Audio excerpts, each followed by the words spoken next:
पिचकारी की चोट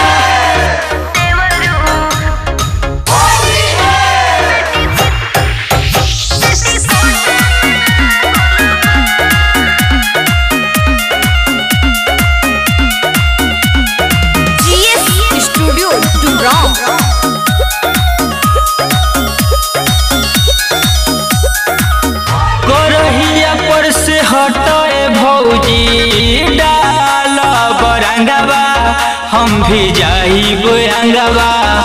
पुआ पूरी बानी बनावत बनहल बेदिए देवरू ना छेड़ी जंघावा। करहिया पर से हटे भौजी डाल बरंगवा हम भी जाइब अंगवा।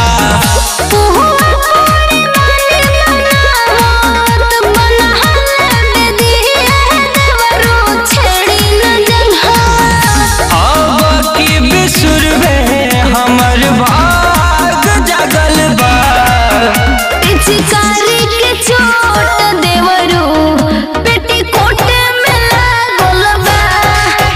पिचकारी के चोट देवरू पेटीकोट में लागल बा।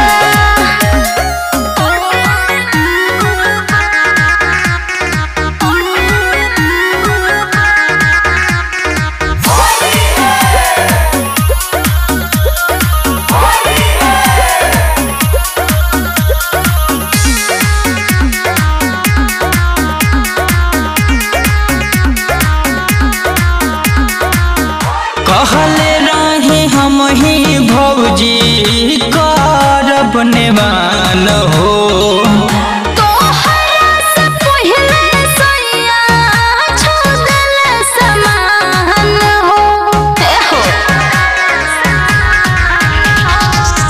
कहले रही हम ही भौजी करब नेवान हो।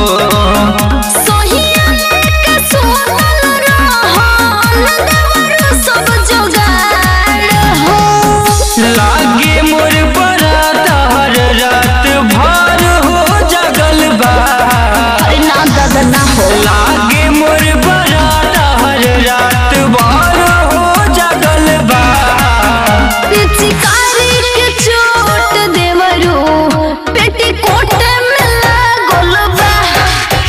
पिचकारी के चोट देवरू पेटीकोट में लागल बा। हाय हो दादा।